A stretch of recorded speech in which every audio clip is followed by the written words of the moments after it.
Good afternoon and welcome to the Voices of Pueblo podcast. I'm very excited to be able to take one of our stories that's featured in the March 2025 issue. We're going to be taking that story a little bit further, which of course there's never enough room in our paper to share all of the details, but it's such a fascinating story. And I'm joined today with several of the key people that have been a part of this project from the outset. And we've got Donnie Armijo, and I know you like Donnie, so that's why I started with you first, so I'd remember Donnie Armijo. And then I have Bryan Rivera, and then I have Magnolia May, which I love that name because I grew up with a big, huge magnolia tree that told me I was okay. Every year it started to bloom because it's got an amazing smell. And I used to collect those, what do you call them? The pistils? Yeah, oh my gosh, I had them in big jars because they looked kind of alien, yet at the same time, when you knew what was there covering up all of those, you realized it was a very special flower and a tree. So let's start this interview really just giving our listeners just an idea of how you arrived. Are you a multi-generational Puebloan, or are you a new arrival, or have you been here for a while? Let's start there because I think that's going to be the best way to start. So let's start with Bryan first, and then we'll go from there. Good afternoon. My name is Bryan Rivera. I'm a Pueblo native.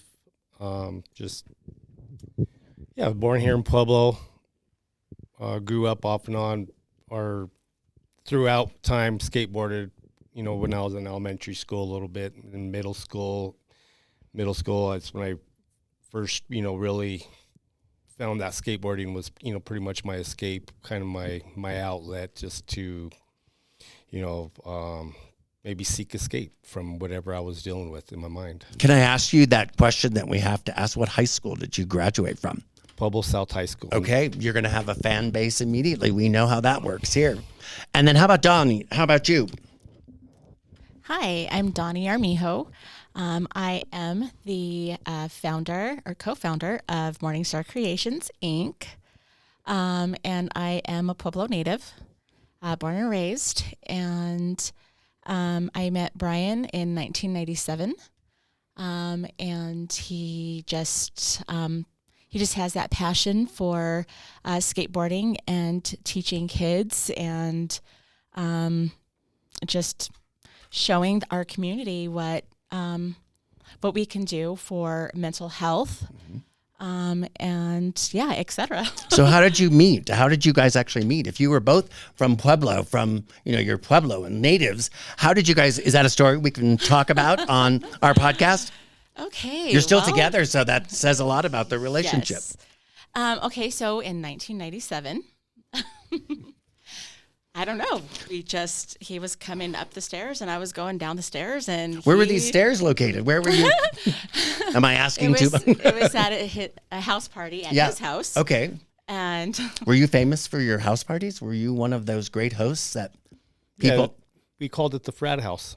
The frat. Oh, I was in a real fraternity in college, so that can go both ways for me. Yeah, it was just what we called it. Just it was one of my places. I was roommates with one of my good buddies, and it was a real nice house on Claremont. And we were young and you had a venue. I mean, you got to use the venue. So we were having quite a bit of house. Well, parties. Look at you got as a result of that. You met someone new, and you've been on the journey ever since then. Yes, and we kind of went to school together. We really didn't know each other, but she was. Oh, where did you go, Donnie? Where'd you go to? I didn't ask you. Pueblo South. So did you guys know each other when you were there? Yes, kind of. I graduated with her brother, so we are already acquaintances. The younger sister, yeah. Older sister. Older. That's right. You're older. Oh gosh. Okay, that says even more. Yes. So you have to behave when the older sister is around. Right. Back to the story. Yeah. He's going up the stairs. I'm going down the stairs, and he just planted a kiss on me. Did you expect, were you hoping for that, or was that just something, because clearly you guys kind of crossed paths, but you never really opened that door? I think we had attraction, and then I don't know if I was expecting it, but we've been together ever since. Well, Bryan, did you think about on that, and off, I Kiss, should say. doing that? Had you thought about that you needed to find the right time and place? You thought, oh, what if it goes well? What if it doesn't? I mean, did you think about that beforehand, or was that really spontaneous? It was kind of plotted. Plotted. Okay, Yes. now that says... No, I think it's great because you're still here and look at the work that you're doing, Yes. which makes it even more exciting. Plus, you live and breathe. Like I've only lived in Pueblo for 15 years, but it's really exciting to, I feel like it's been 100, but it's been 15 years. And I thought I would only be here for 2. There's a lot of us. Either your car breaks down on I-25 or there's something about this town that really just grabs you and makes you want to become a storyteller. And I was always a storyteller. I just knew new information, new content, and there is so much here. So let me get to Magnolia May here, and we'll pull everyone in, and then we'll start telling, how this great story at Morningstar started. Well, hello. This is Magnolia May. I am not a native of Pueblo. I am a native from the other side of the world. I like to call my homeland Maharlika because that was pre-colonization name. But it's otherwise known as the Philippine Islands. I came to the United States and landed in LA, California, and grew up in the San Fernando Valley where you did. Yeah, not too far away. We never crossed paths, but I know that whole area really well. Yeah, we have a lot in common, actually. And I graduated from Ulysses Grant right there in Van Nuys, California. And then skateboarding was definitely a thing that, intrigued me from a very young age. I think I started when I was 8 years old. And in the Valley, it was the home of Vans. Yes. And my dad used to take my brother and I, and we would just go and design our shoes like every That was month. like a religious experience. I mean, whether you really were was. a kid or a parent, I mean, that whole process, I mean, that was like a pilgrimage. Yes. And then That and Van Nuys Boulevard on Wednesday nights, right. was another crazy thing. Van Nuys, exactly. Then I discovered that I could hop on a bus and get to the beach, and so and funny enough, but Val Surf was also Yes. in the valley. That's right. And so there's all the gear there that could just hop on the bus and take it into the Santa Monica, Venice Beach area. So I've always really loved the culture, and I did live in Venice in my adult years, which is also known as Dogtown, USA. And so skateboarding is definitely been something that has been a positive thing for me. I love it. I still love it at the age of 58. I'm going to be 59 this year.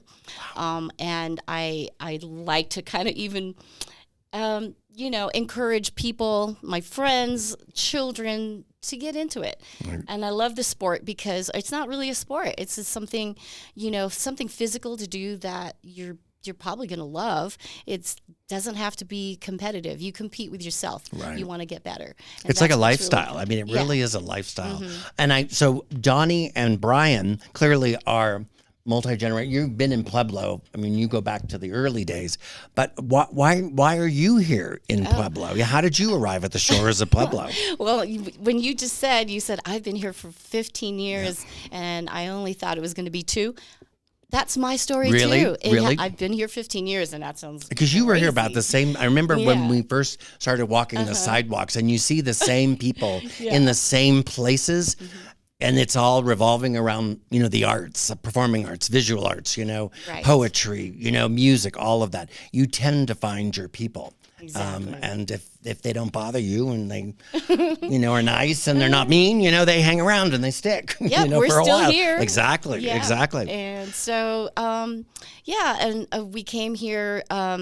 Actually, I was a working musician with my partner then, and then raising children, and they were in still school age, and so we came here for their schooling.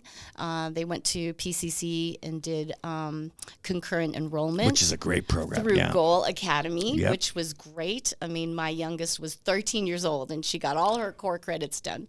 That's a huge deal. And people don't realize there's a huge financial incentive to that because when you pass out of so many of those requirements at the college level, my godson saved $30,000 on his tuition just because he had this outrageous. I mean, we could own nothing. You could never get anything over a 4.0 when we were going to school. Now these kids say I have a 4.6. I'm not going, what is that all about? But that AP and all these other choices, the concurrent, I mean, we need Great to have more opportunity. options like that because school right now, it's just not sustainable at these costs. Whether you have one child's enough to put you bankrupt, so. Yeah, and I had 3, so. Gosh. Yeah. Well, that's great. You're still here. I'm Yes. still here. And so you, Bryan, were talking about, just your passion for skateboarding, when you were younger.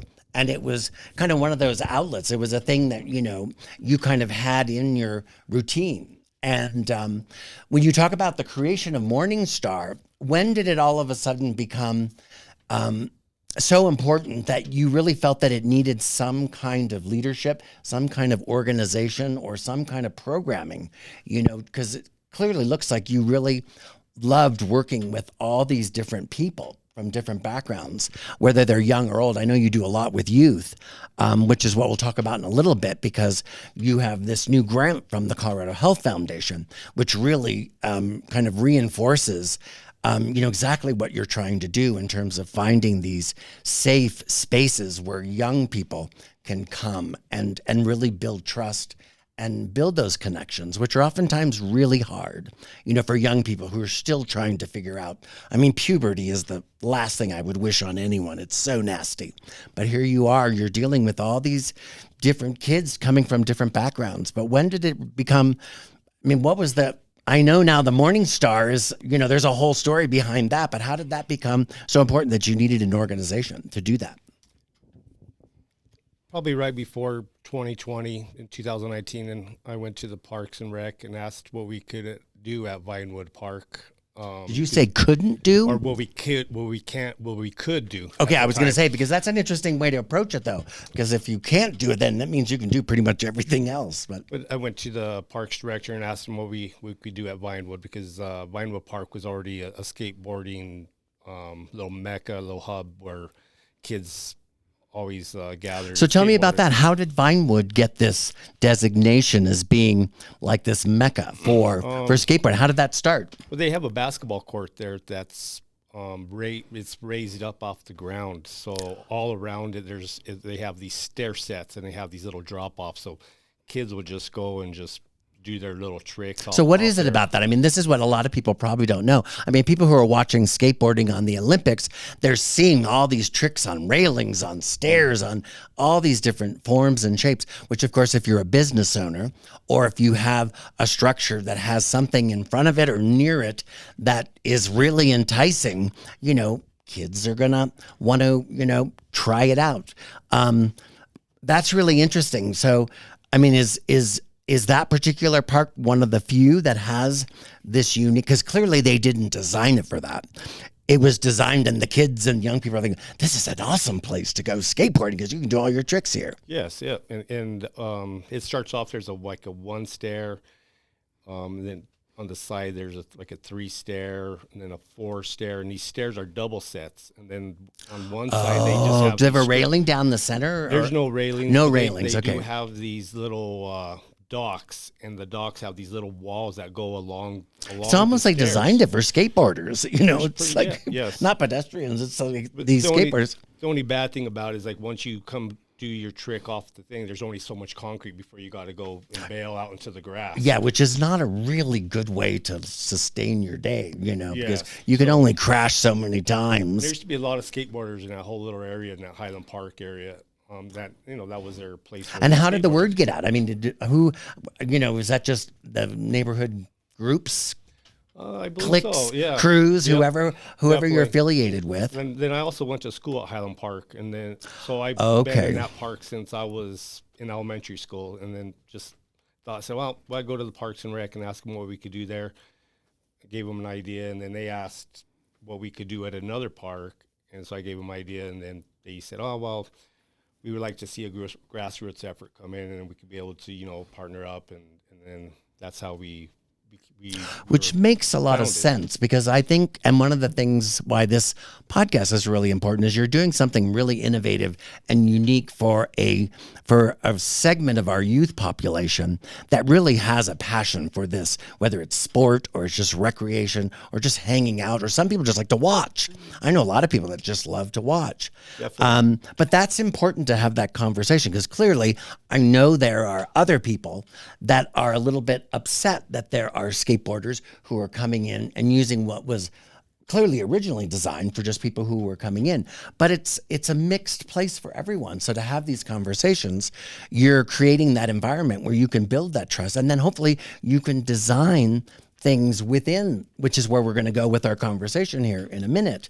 But you said that was 2019 that you started to have those targeted. I mean, what was their response at the beginning? Oh, you're one of them? Or, oh, we want to listen to you. What ideas do you have? It was kind of open. The parks director was it Stephen Meyer? Yes, Stephen we Meyer? have a good relationship with him, and he totally understands our need for more skateboarding outlets here.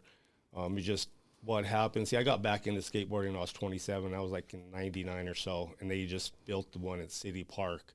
And to me, it feels like they kind of put it in the parkway in the back where, nobody could see them, because that's kind of how I feel skateboarders were treated, kind of like orphans. You're like well, that's the name of one of one of my little crews I started. Orphans is an acronym meaning Operatives Reviving Pueblo's Hurt, Agonized, Neglected Skaters. So leave it to orphans to figure that out and to take care of that. That's pretty cool. Yes, and then just felt like they put that park way back there, and then they at the time they gave it to a lowest bidder type local guy that had nothing to do with skateboarding. So they pretty much messed up skateboarding here in our community for 15 years until we had a proper skateboard park built on the east side. Yes. And which is just one of the best parks between Albuquerque and Denver, but it's just not one of our better parts of our community. I know kids from other sides of town that their mom and dad saying, that the children are going to go, hang out there on the east side all day long. Yeah, it's an I remember when they were building that park, and when I went over there, this is really seriously, a destination, a place for, then you have the Quinta del Sol, the community center there. But, that was really interesting. What I found amazing on the east side in particular, and it's a project I would love to do, and Pueblo is fortunate because many of our homes have porches, which is that was something that was very common. And what I found on the east side in those neighborhoods is right around 3:00. It's like everyone kind of comes out and they sit on their porches. So whether it's, your grandma, your grandpa, your aunt, or your uncle. But I found it fascinating because it created this kind of, this culture. It was almost like you had all of these, seniors, multi-generational seniors who were watching, without being, right on top of them like a helicopter. They were there, they were present. And that's why I think you really have to go over there and explore that. I want to do a show, an art or performing arts show where you walk a certain block, and then every family or every group has an opportunity to do a poem or a song, or they could put a piece of artwork on their porch and just invite people up to the porch. But I love that whole idea of porch culture, because I think when you look at that whole skateboard park and you just go one block further, you start to see how those old houses come to play. But yeah, it's a neighborhood that really, it needs some TLC. It's one of the oldest neighborhoods in Pueblo, and historically, the story of the East Side is amazing. And if people haven't read them, the city of Pueblo actually published over about a 10-year period I believe they started the first one in the late 1980s, early 1990s, but they did contextual city neighborhood reports. They're like 400 pages long. They do a deep dive into the neighborhoods, and those reports are used as a tool by city planning, by zoning, by anyone else who really wants to go into the neighborhood and do something that's thoughtful and mindful what they found is they went to the east side and they first did what they were going to do, which was this narrative, this story of the east side. Then they realized, they're looking around, they're going, look at all these amazing homes. These are designed by some of Pueblo's greatest architects, because you can see the details. And 8th Street was where all the mini mansions were, people who didn't live on the south or the north side, but they were the carpenters. They were the actual professionals that were building this. So they wanted to have for their home these really cool looking homes. So there's a lot that, can be said about the neighborhoods, but I love if you can create, like you've done, this extraordinary, situation. So it's pretty remarkable. But how is it looked at right now as far as the park is concerned, the skateboard park? The park is great. There's even a gentleman that lives across the street. He's a realtor, and he moved there just because of that skateboard park. Really? Okay. So it's really enhanced that neighborhood. I'm from right up the street, 7th and Ogden, where my grandma was from, and I have another grandma that still lives in Dogpatch. So I'm from that community. Right. It just at the time when they said they had $1 million. Is that what they were budgeting to do just that? for the skate park and not all the other amenities? And I told a city councilman then, I said, well, you could split that money 4 ways and put a nice small skate park in every sector of town, because that way the whole community of Pueblo would be able to have a skate park. Because I feel skate parks or small skate spots should be in every little tiny micro neighborhood in Pueblo. Wherever we have plastic playground equipment where the kids outgrow at a certain young age, we need something for them to transition into. Because once they get tired of the swings and slides, we don't see them in the parks anymore unless they're in some kind of school-sponsored activity or team sport. But after the kids get done with the swing and slides, they're not in the parks anymore. And then we have vacant parks, and we have some very beautiful parks. It seems like we had something for kids of all ages. We would have more interactive parks. Right. Is there, I don't visit very often, just on occasion, but is there like a schedule? Is there timing, when most people go? Like if you were saying you were in junior high school or high school and you just wanted to go check things out, is that something that is understood? Like if you go on a certain day at a certain time, that you'll find other people that are there, except, because you go at the wrong time, you're just going to see a bunch of concrete stairs, pools, whatever it is that they're, I'm just curious, is that, that's probably what you're trying to do with your organization, is really take that narrative to another level so that if young people are interested, they will know where and when to go. Yes. After school hours is probably the best time for like when a lot of activity is there. Okay. And on the weekends, Weekends, mostly all the day after 10, 11 o'clock. Do parents come? Do you see parents coming, or is it? Do kids like it when their parents? I don't think kids would like it. I wouldn't want my parents to be watching me there's some fall and crash. With some younger kids, the parents show up. And, support the kids. I see a lot of that. And that's great. That would be, as long as that's understood, because it might be, creepy for someone else who's just trying to get away. And then they go there and they see other kids are bringing, that could conjure up a whole bunch of other questions. Why are my mom and dad coming to see me skate? That's just I think that's great to have parental support like that. Oh gosh, yes. Then especially if they're taking you to other venues in other towns, right? And that's very, I think children need that. Well, and then of course they take ownership too of helping their child. If you're trying to create these types of programs, these organizations and new parks, parents can be really powerful when you get a bunch of parents together and they're doing something on behalf of their kids. They can also help other parents understand why this is important, whether your kid is a skateboarder or not. We need to create safe spaces for all kids. And whether you need it every day or just once a week or once a month, you always know it's there. So I would love to talk a little bit more. Donnie, maybe you can talk a little bit about Morningstar and some of the things that you've done. And then I know you were actively involved in this grant process, which is always a fun thing to do. Right. But you got the big win. So talk a little bit about that and how you've been able to navigate that.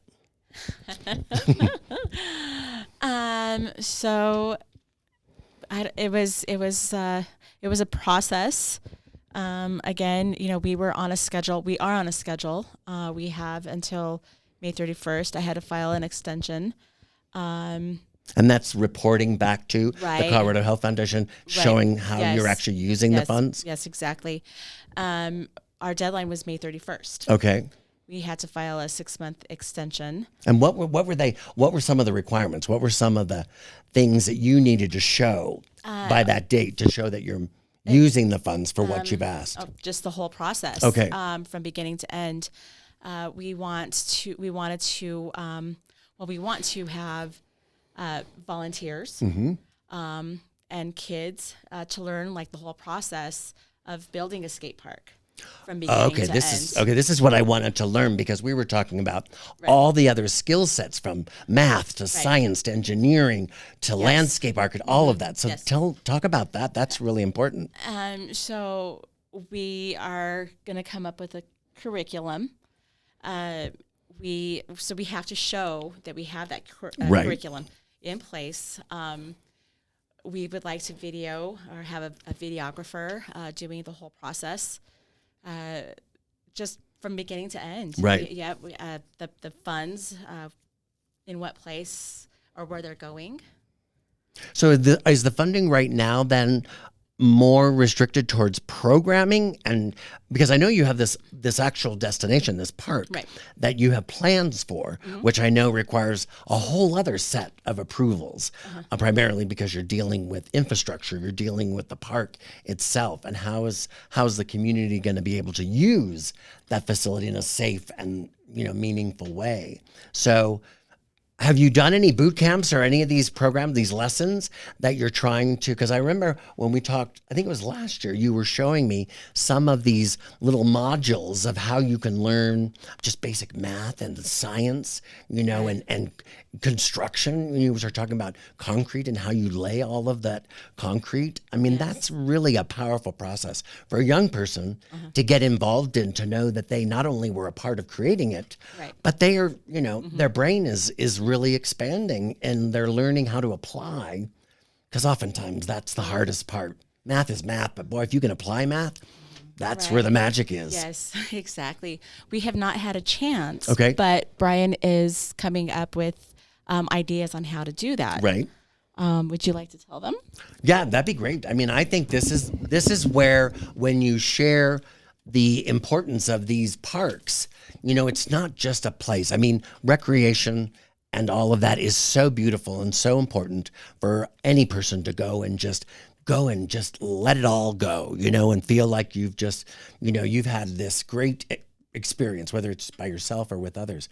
But if you can then hone in on their passions and just give them a little bit of that math or that science, what are you thinking about, or where are you? Because I think you showed me it was a lot had to do with the construction of a park, which we need people in those fields too. I mean, you can't even get anyone to come out to your house to do anything. I mean, are you helping in that regard? Because that's a whole other workforce development, part of this whole project. Yes, that's one of the biggest things, is to be able to give back and show some of these, some individuals how to, form, create, sculpt. It's pretty much that's what concrete is to me, is like a sculpture, like making a cake. And just feel it's real important to maybe show some individuals this trade, because I feel like we're already lacking the number of craftsmen in construction in our community. Maybe worldwide, It's a problem everywhere. It's a problem everywhere. Yeah, skilled tradesmen, and I feel we could do some of these classes in our. One of our biggest goals too is to start a Friday/Sunday school where we could teach some individuals all the different. So when they're not in school on Fridays, you create this opportunity where not only do they have a place to be, but they're going to have a takeaway. And it's also childcare, basically, for parents, which sadly, you shouldn't. Right, yes. I mean, it is that, but it's, because the parents want their kids to be in a safe place. Yes. So that's exciting. So are you partnering with anyone? I mean, on those educational components, because that's another tricky thing, because, you're a really unique group of, individuals who are addressing a very special need. And oftentimes you're dealing with some youth that are already very reluctant to come out and become part of something bigger than they are. And it's hard because you have to find that balance, because if all of a sudden a bunch of people showed up and they looked like they were teachers, I think that would probably be a little bit alarming, if you weren't kind of ready for, what are these teachers doing over here? We're going to take a test, Right. That's the last thing they want to do is take a test. Yes. I think kids are ready for this. We need the funding to find, for a facility to be able to teach this. Yeah. That's been our biggest problem. Well, when I lived in San Francisco many years ago, San Francisco is a unique city, and this is long before the pandemic. But they had such a unique need to create what we call parklets. So when we had the pandemic and restaurants were able to open up those little spaces outside, San Francisco was creating, and they have a manual, a handbook for any city government to create this particular. They did all the hard work, so you can customize it for your city. And I'm thinking, have cities really taken the time to think about, how can we do this? And then how can we do this work and then make it available to other cities so that they don't have to relearn everything? Because I'm sure there's a lot of best practices or things. Wouldn't it be wonderful if Pueblo had like the Skateboarder's Guide to the Universe, and they had this book, and then you could just dial in and get rid of all that noise, because God, there's such a hurdle to public, town halls and hearings where you get certain people that just don't even want to know what it's all about. I don't want those skateboarders in my neighborhood. And then you're going to have others that say, we need to create these places. We don't have many swimming pools. We don't have community centers. We don't have a lot of that stuff. That's really important. I mean, it sounds like you've been living and breathing that. And I know Magnolia May, you've been kind of navigating their journey together with them. And I know you did the podcast earlier on talking about a lot of these struggles, but you coming from a culture in California where it's already a designated lifestyle, you just choose it and you get a seat, and you're on your way. Yes. What's it like now that you're in Pueblo? I'm sure you're seeing things. This doesn't have to be this way. It could work differently. Absolutely. And here's something that you and I also have in common, that your mother was in the educational field in California, and so was my mother. So I grew up in that. And our private school was actually very special too, and we took in the children that were kicked out of all the other schools. Real rebels, the ones that really test everything. We did not label them autistic or anything. They were just problematic children, in school settings. And so they were a problem for others, not so much for themselves. Yeah, not for themselves. Usually, yeah. Yes, exactly. So, it's just kind of something that has been sown within my scope of things, just watching over children, watching over my family and my own children. Right. And so, and within communities and, children that used to come over to my home, I just hone in and go, that one needs more hugs. Yeah, what do you need? That's the other thing, is just listening to what their needs are. Yeah, what their needs are, and so it's just something that I walk around just going, I see this. Oh, let's make this better, and so with this, when I met Bryan, How did you meet? Were you on a staircase too? Was that another staircase story? Oh gosh, not that way. No, we ran into each other at the Blowback Gallery. Yep. Here in Pueblo. It's a wonderful place to meet people. Yep. And we just started talking about this idea that they had, and they were already launching. Right. And I got very excited about it. And so I don't think I gave him any words in edgewise, a little bit. But yeah, we've just been friends ever since. And there was a little bit of a quiet time, probably during the pandemic. And then we just came back to life. It's hard to do skateboarding virtually. That's just not the same thing. Have you started? Just timing, too. Just the timing of everything, and then of course meeting Dawn, and then I think our synergy and our energy and our like-mindedness for this thing, that spark and that passion for what we want to be able to do for our community and beyond. And I love your idea about a recipe. a recipe to just for anyone in this world to just be like, oh, we can do this. It's not as intimidating. It's like an open realistic. Source. It's like what you do in technology, open source. You really believe in this, and you want to give the freedom and the flexibility so that others can do that. I just love this whole, and it's not easy work. That's the other hard thing is, even before the pandemic, it was oftentimes hard to get people to show up, to care, to do the work. Right. It's always going to be, someone taught me early on, because you're volunteering, and then you're like, why am I the only one? Or why are the three of us the only ones that are always here? So you have to ask the question, what is it that we're doing? How can we get more people involved? How can we create that kind of engagement? That kind of, you need a buzz. Because, again, I just think it's look, it's made huge strides. The fact that it's now an official Olympic event, that is huge. It's really huge, because no one, I remember growing up in Southern California and in Tokyo, that is a real subculture. And oftentimes, that they were independent, they were free, they just kind of did their thing. And then they had a vehicle, they had a board that allowed them to travel, to move, to do things. And and you can just look at the equipment side of it and see how design and technological innovation and longboards, shortboards, everything, you can look at that. And of course, in Southern California, although we have inland surfing, we grew up with that culture where you were in the valley, you were skateboarding, and then you were surfing, at the beach. Yes. So, and that's just boards without wheels. You're using the waves and the energy to actually move yourself. But there's something unique about Pueblo, just in terms of its history, its infrastructure, flat. There's a lot of great things to be said about how you get around, whether it's on your bike. And I think there's a real renaissance starting now, especially with the new water park, because it's going to connect, by raft, by canoe, however you travel, you'll be able to go all the way from the reservoir, all the way to Runyon Lake.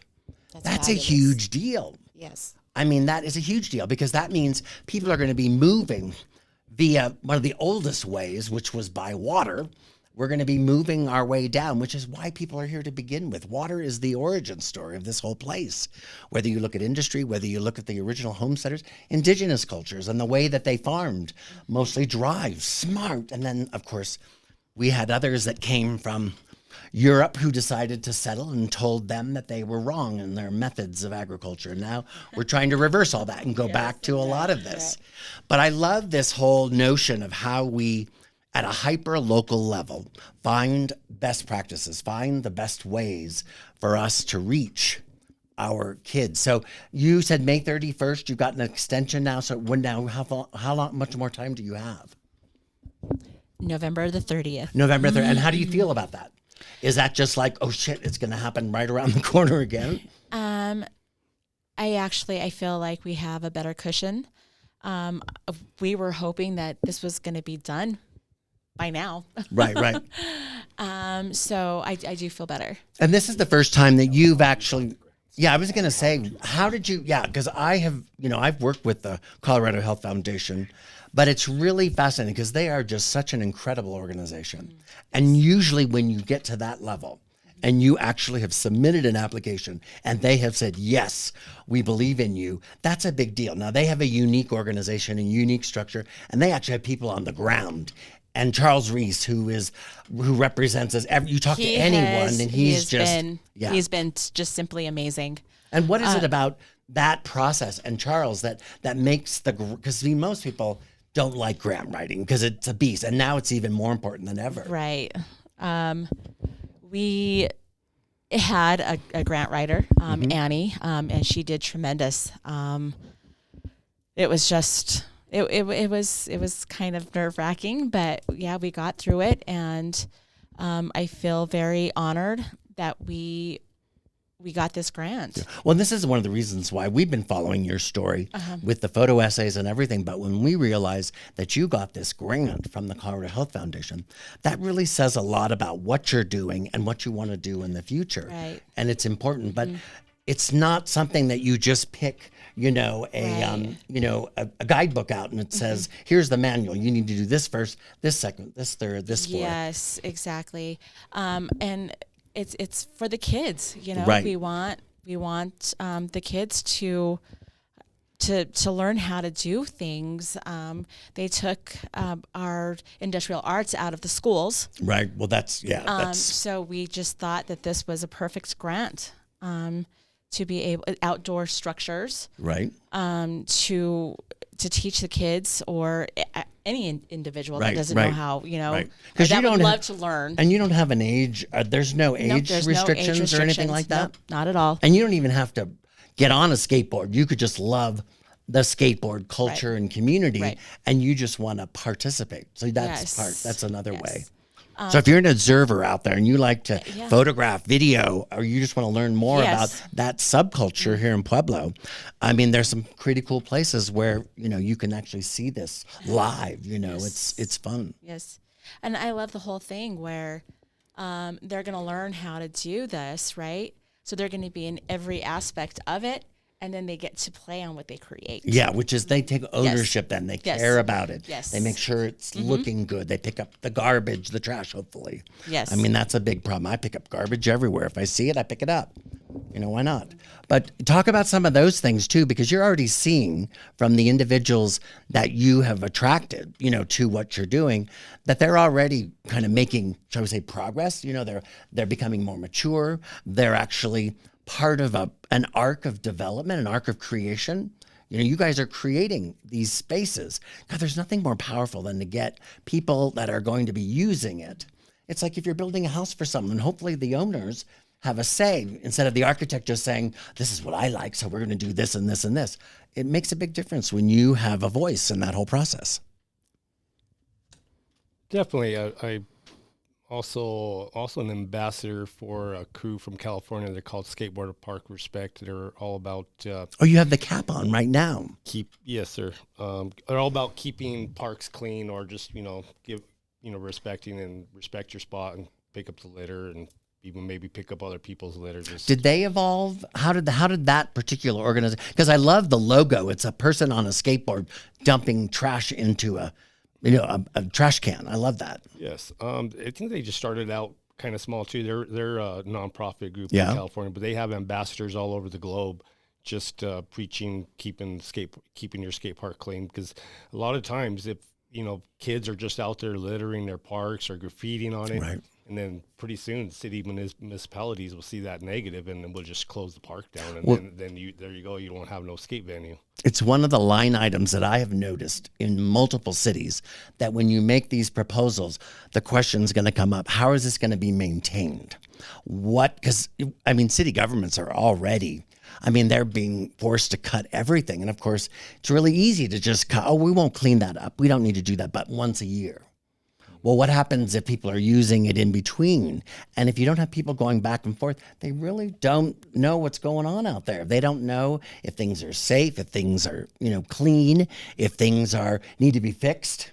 Mother Nature can do a lot of stuff to outdoor structures, you know, that are in open spaces. Yes, and that's kind of hasn't been taken in consideration, for some of these parks that we do have already, just on maintenance and decay with time, and stuff just right.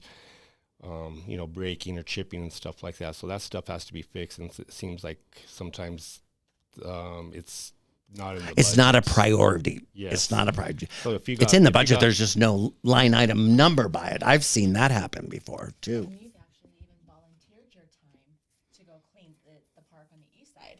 Well, many times, and also did a lot of repairs there, just chipping and cracking, right, and stuff like that. Because there's a lot of stuff that would just fall apart after a while, and if you got stuff falling apart, that makes a big safety hazard, and then it would just. So does the city of Pueblo? I know they publish. I think it's annual. They do that. It's a very colorful. Talks about all the programs they have, all the different parks, all the things that the services that they offer, whether it's swimming or you need to rent a space.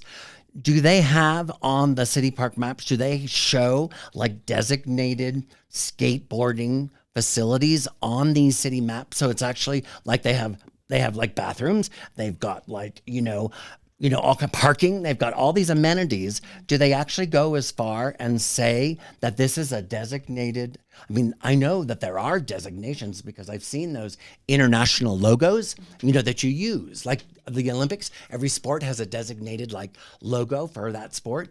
I would just be curious because that would be a big deal. I know the city's thinking about these things because of the water park.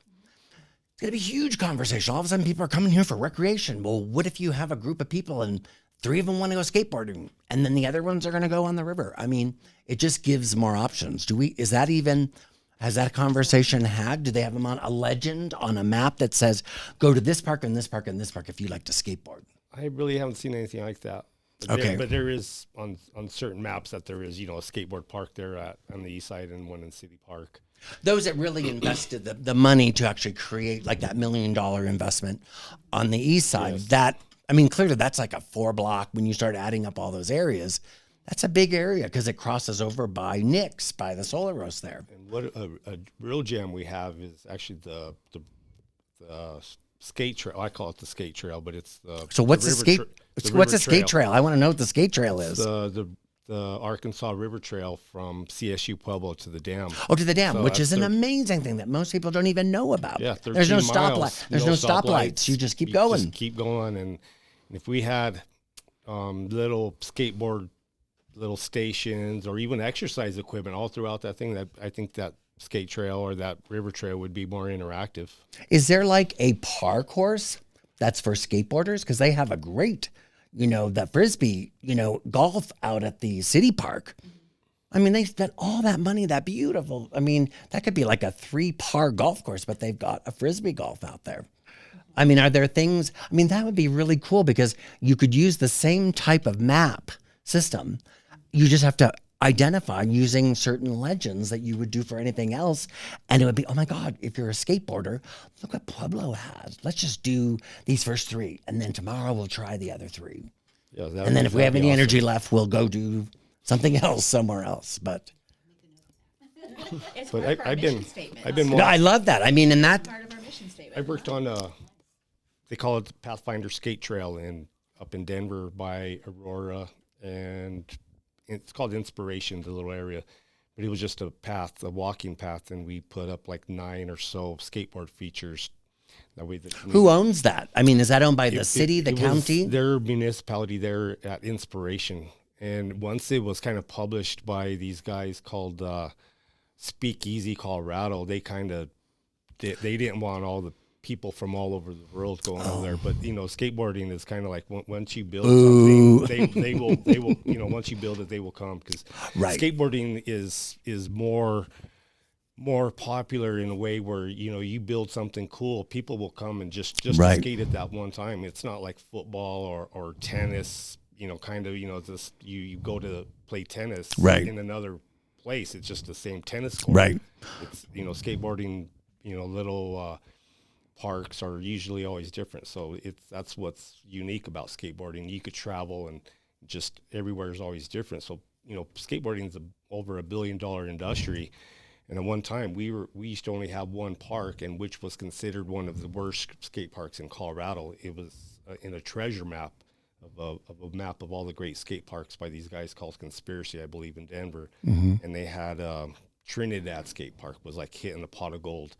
And then Pueblo, it was like walking the plank. Don't even bother going. So that and that'll really change. Yeah, and that's a narrative too. I've often said that I think Pueblo's can be its worst known storyteller. And at the end of the day, it's all about storytelling. Everything is about storytelling. When people ask me, "What do you do for a living?"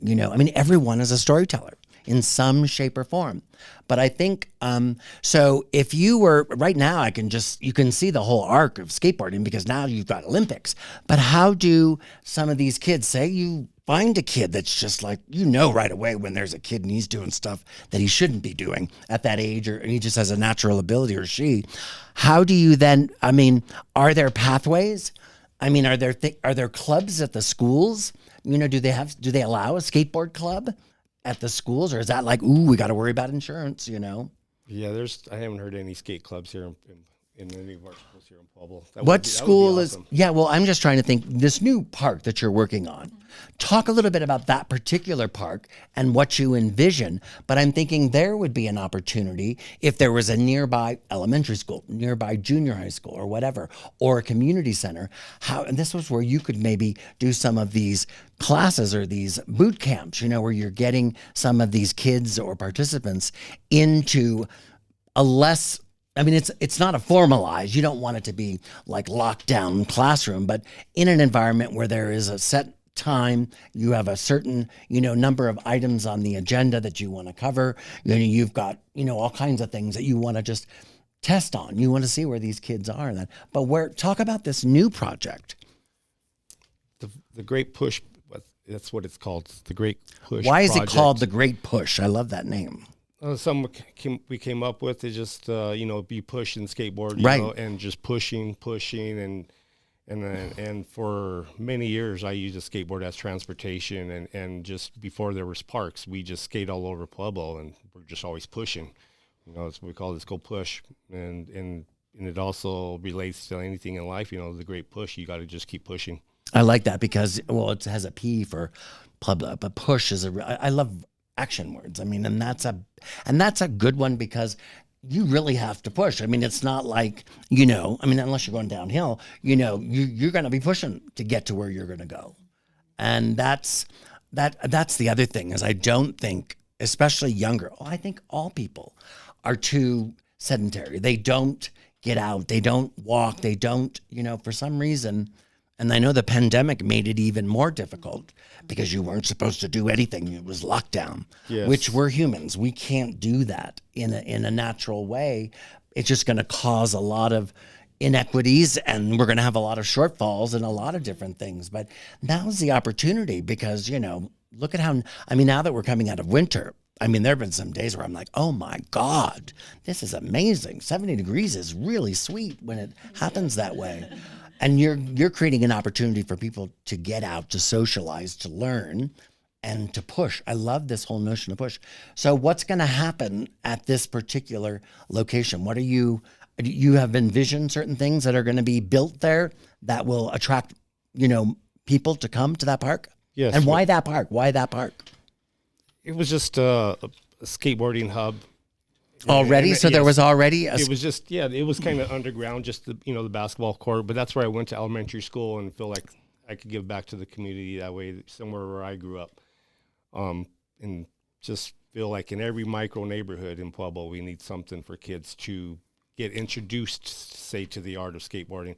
Because by the time we go to middle school and all our friends are doing, and they're going to this park way over here, it might be too late for some of these little older kids, or they might be intimidated. I feel skateboarding should be introduced to kids as soon as we get done playing with the slides and swings, where they're falling down there. Right. We keep them falling down because it seems like once we go to school a little bit, they don't teach that, and then we don't want to fall down there after. It's like skiing. If you miss out, it's really hard to learn how to ski when you're an adult. But I remember it was like, you didn't have to fall as far. You didn't have the same kind of fear, but I remember as a kid. But I'm so glad I did that because I can almost like riding a bike. If someone says, and I'm in the mood, let's go skiing. I'm not like a raging, black diamond skier. And sometimes I like to do snowshoeing.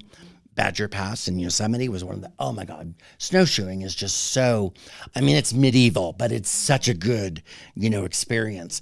And then there's the snowboarding phenomenon too, because I remember skiing in Lake Tahoe and other places where if you were a purist and you were, just downhill skier, and then they had to designate special areas for those other. Now, of course, it's been much more incorporated, or some mountains it's prohibited just because of but it's interesting because skateboarding and snowboarding, again, there's a similar type of culture and lifestyle that I think lends itself well, especially if you have a summer season and you have a winter season. You just take the wheels off and you're just going, on the snow. Do you snowboard? Is that something that you, or are you like many like me, too old to kind of jump into that? I have before, but I just feel like I couldn't do it enough to progress. Then it was, kind of pricey, and then just to get that far away. We know skateboarding here was just, you could Isn't that ride great? Right out Isn't your that back door. great? See, that's the other thing that we really need to make sure that we talk about is accessibility. You know, the only thing that I could see where, although yes, you do have a skateboard, so you do have transportation, but sometimes transportation is the one thing that can make or break some of the programs. And I don't know why sometimes they don't think about transportation, because what's the point of having like a seminar, a lecture, or a workshop, or just an event, and then you don't provide transportation? And you wonder, God, our attendance was really low. Well, duh, people couldn't get there. So that begs the question, should it have been done in another place, or should you have provided and I know that's a big question that's asked every single time in Pueblo, whether you're D60, D70, whether you're an academy or whatever. Transportation really does make or break how people see. It could be free, but if you can't get there, doesn't matter if it's free or not. That's why I feel the importance of, micro neighborhood little parks where the little kids could just, go a couple blocks to their little neighborhood park, and they could skateboard, because, they get a little older, and if they can't get, say, all the way to the other side of town, they probably will fall out of it, or, not seek interest in it no more. It just makes it hard. But I just feel every little neighborhood should have their own little place where they could ride their bike, roller skate. Just keep the kids in the park, make those parks more active. And that's really important too, because even if you are not necessarily a good skateboarder, you really don't like it, or you grow out of it, but you admire, you respect, you like that, that activity, that helps, because, and this, I guess, would be a big part of how do you get volunteers? How do you get people that aren't, say, skateboarders, but they are, and this is what I was going to say earlier, just in regards to your nonprofit. Do you have like a group called the Friends of Morningstar Creations, like fundraising ambassadors for you guys? I'd love to talk to you about that, because a lot of organizations that are nonprofits, and this is a big deal now because it's so hard, there's just no money, or they're taking it all away. It's a powerful way to get individuals to be out there on soapboxes for you, friends of, your organization. So it's like your own little advisory group, but they're out there getting money for you, or they introduce you. Friends of skateboarding. Friends of skateboarding, yeah. I mean, something that would be, because I think there's a lot to be said there, because you don't have to be a skateboarder, but you have to appreciate parks.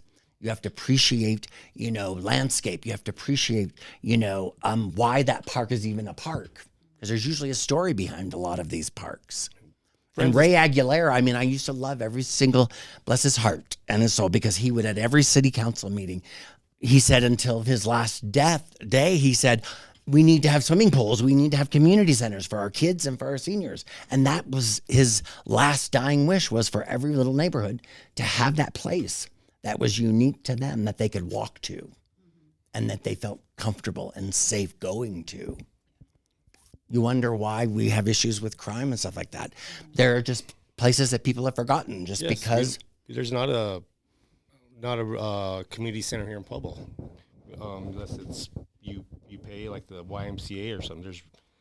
We really don't have them. We have the El Centro de Quinto Sol, right? But it's that's not a typical, not like a recreation center even compared to Avondale. Seems like they have a real nice one where you could go in there and that's right. People can go out and work out and have exercise equipment. Right. It's free. It's free, and it's also preventative. When you start talking about wellness and just health, preventative. We know, do the math. We spend all of this money the last year or two of your life just keeping you breathing with no quality of life.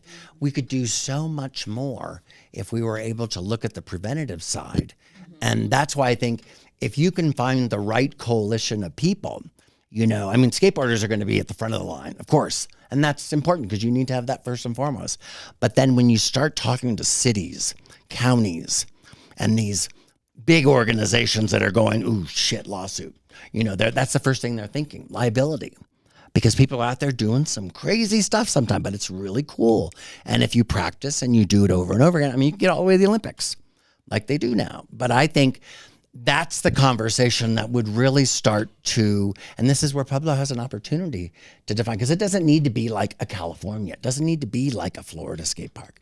It could be like a Pueblo skate park. And that's why it's cool that you guys met, all the way going back to South. You guys, have lived that and breathed that, and kind of what works. And I know, Luke, in your article that'll be available tonight digitally, and then the print we're picking up today, that article really digs into kind of your journey and how you arrived at this place, but that you still kind of consider yourself a skateboarder.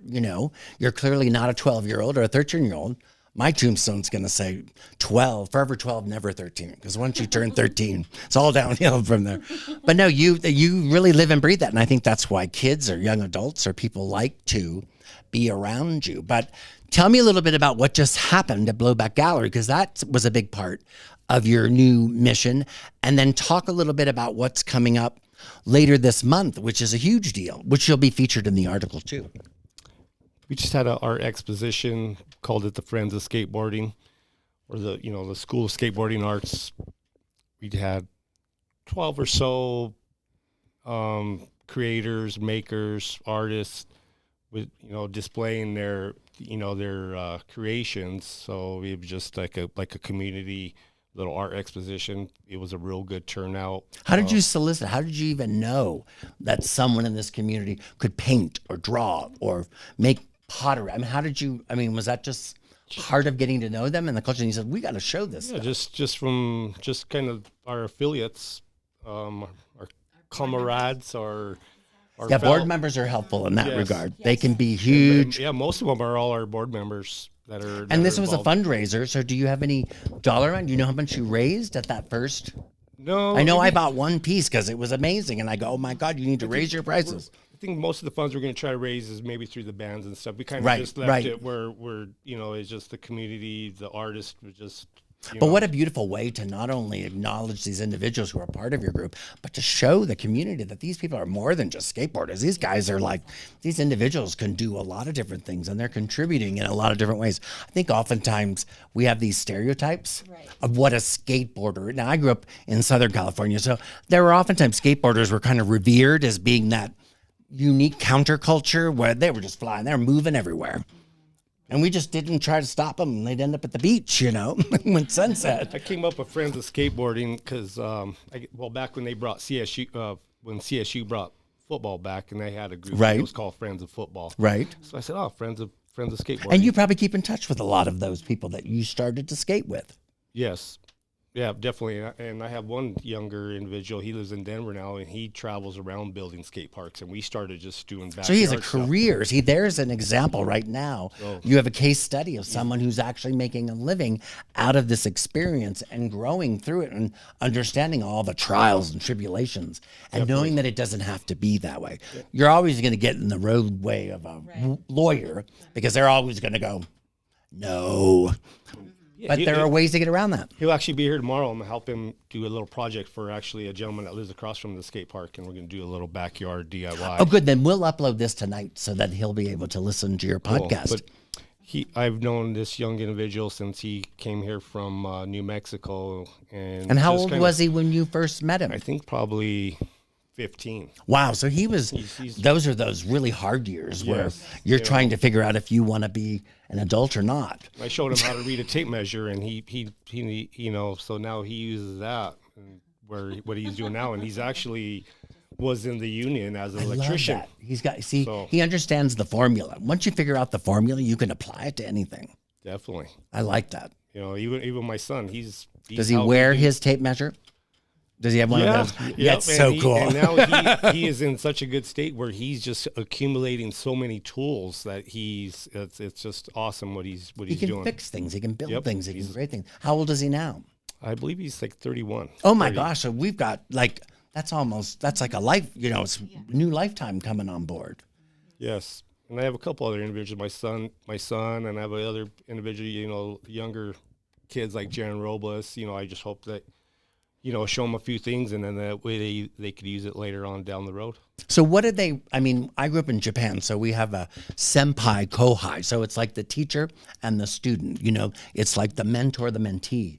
What kind of words do they use for you? Because clearly you have people that are coming back, and that means something because somehow you were there at a place at a time in their life where they just needed someone to say, you know what?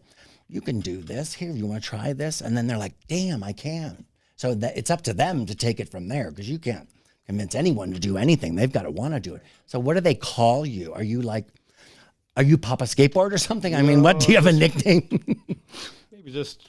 Maybe a mentor, yeah. And I think that could be something really unique about how you develop this program, because you guys can create the language, the terminology. I mean, it's got to be sexy. It's got to be fun. It's got to be cool, right? Because everything is so boring sometimes. And you guys didn't even bother to make this interesting. So why would the kids even come? Definitely. No, I just feel skateboarding, biking, roller skating, they're all movements for life. As long as you can keep doing it, you could do it. And feel like in our community, we push a lot of our children. We say, oh yeah, once they go to school, the schools will take care of them, and then they can just do their sports or whatever. Right. But for most kids, we put all our energy and life into those sports. Right. For a major percentage of them children, it all ends at the age of 18 once you graduate. So we don't have nothing for them kids to fall back on. So if them kids would have learned, say, skateboarding in 3rd, 4th, 5th grade, right, they might pick it up again later. And that's why it's really football. Yep, it's kind of hard to play football later in time when you can barely find 5 guys to play maybe a pickup game of basketball. It's not the same thing, too. Like you look really odd out there, with these clumsy adults trying to do something. I mean, it's great, don't get me wrong, but boy, it makes such a big difference when at least you give these opportunities. Let them choose. When you don't have any opportunities, there's other ways. You can find other things to do, and oftentimes they can lead you down some dark pathways that are oftentimes hard to come back from. But if you give people, if they can find, it's so hard. And I know many of us are blessed doing things and our passions align with what we do to make a living. That is a rare thing. But if you can at least show that is a possibility, you may not get it now. You may not get it. You may only get it for a year or two.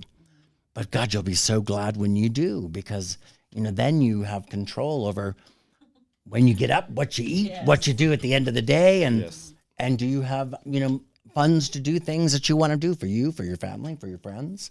It makes a big deal, because it's more than just skateboarding. It really is getting them involved in how do you balance a checkbook? How do you design a skate park? How do you mow a lawn? I mean, there's so many different things that happen in these places. Does the city have ambassadors? Do they have actual skateboarders that they have? Like, I know you're having conversations, but is there like someone on payroll that actually represents the skateboarding community? Do you know how many there are? Ooh, you got some work to do. I like it. Yes.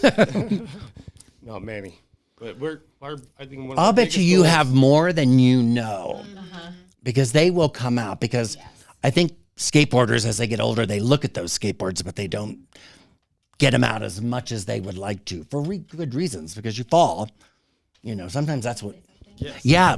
I think it's really important to add this, to just say that this organization, Morningstar Creations, nonprofit organization, isn't just about skateboarding, but like you said, Gregory, earlier, that it's just so multifaceted. How do we attract people?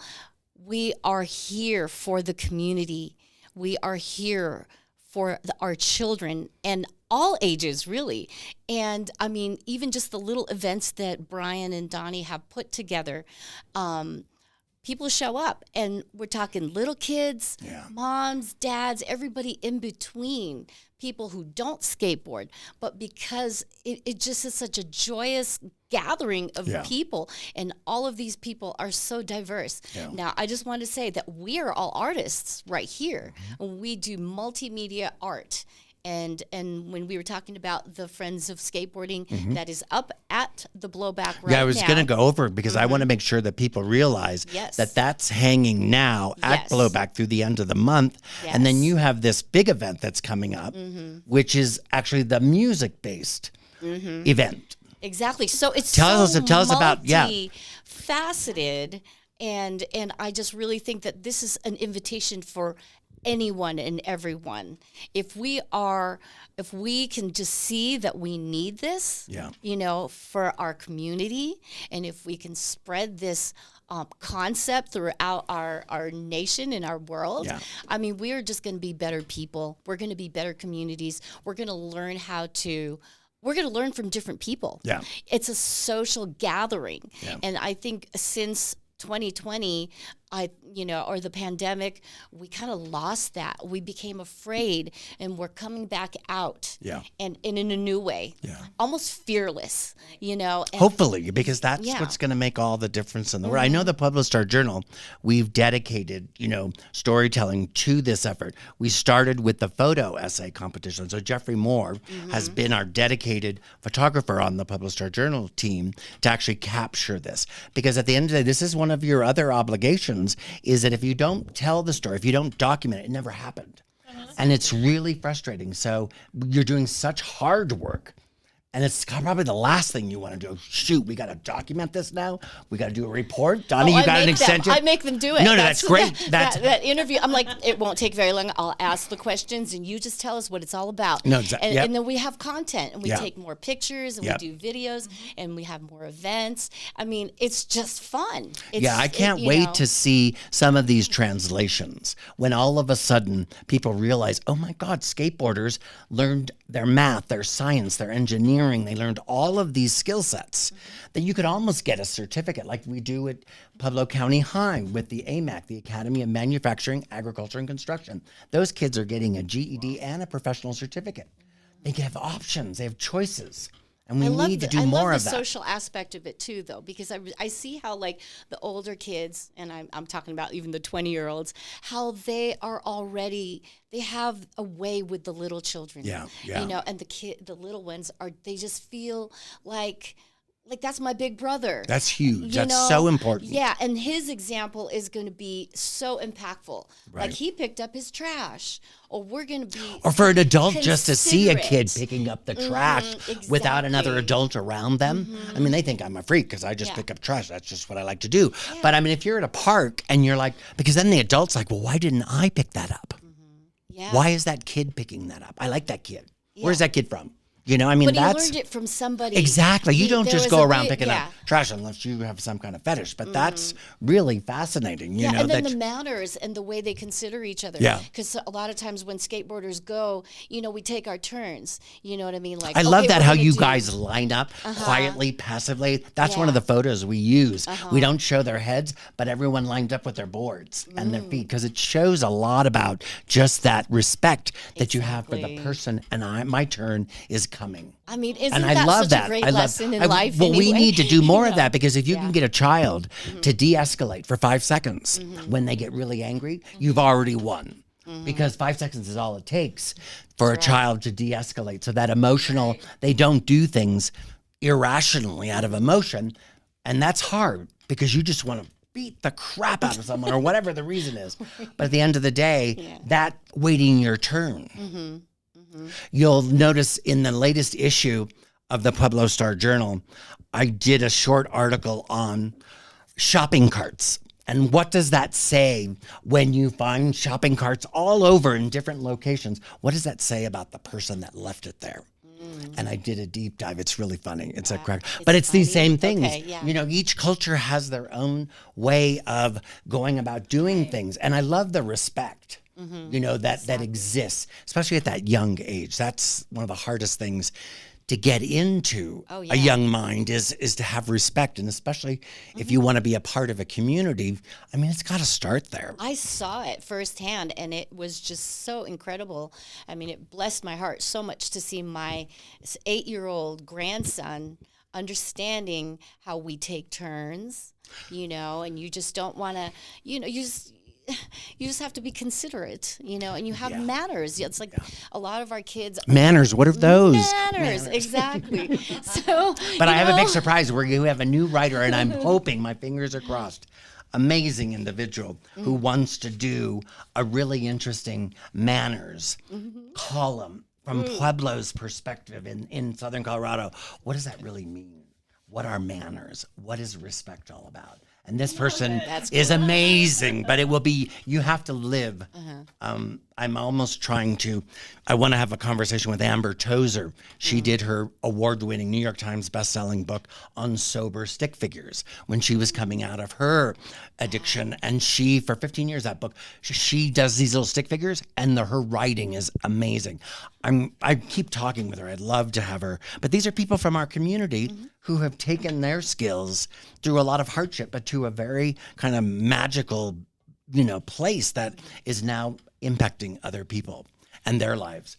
So this has been so much fun. I know we could talk for hours, but I just want to remind everyone that on March 21st at Blowback Gallery, Morningstar Creations is going to be hosting an event which is called the School for Skateboarding Arts Exhibition. And there's a lot going on at this event because I know music is a big part of this one, correct? Yes. Okay, so we've got, and I've got here, it says, Donate to Skate. And it's a Donate to Skate jam from 1 until 4:30. And then we have Skateboarding Awareness Musical, 7 p.m. And then we have performances by Sonic Vomit. Oh my gosh, Barrett is amazing. I love Barrett. He was an amazing artist that was in the Shoe Factory. He actually created that. Oh, he did that. Oh, it's great. Well, this is in the current issue. And then we have, is it PID? PID. What does that mean? Why was it? Popes and Drag. Oh, Popes and Drag. And then you have Los Pendejoles, and then you've got Velociraptor. That's a tongue twister. Yes, they're younger, like heavy metal bands. So we'll have some punk rock and heavy metal, all Pueblo bands. PID, his name's Rich. He was actually a skateboarder I skateboarded with when I was in middle school. Yeah. And then we didn't see each other for a long time until these times when we created Morningstar and we're having some events and how. Isn't that amazing how people come back from that? Yes. That experience where you were together in a community that you felt safe and comfortable with? That's pretty amazing. Well, this has been a great, interview. And for all of you that are our readers or just our listeners, the current edition of the Pueblo Star Journal is coming out March today. It's actually coming out today. So digital first, and then the print will be out later today, and over the weekend, we'll get it out to all 42 of our locations. But I want to thank Donnie, and I want to thank Bryan, and I want to thank Magnolia May. I just love that name. It just rings off the tongue. But I want to thank you for listening to the Pueblo Star Journal Voices of Pueblo podcast. It's really important for us to be able to take these stories beyond the printed page. And this will be part of the digital story. And we'll be probably getting this up this evening. So that'll be March 14th. So stay tuned. And thanks for supporting local nonprofit news at the Pueblo Star Journal. Thank you. Thank you.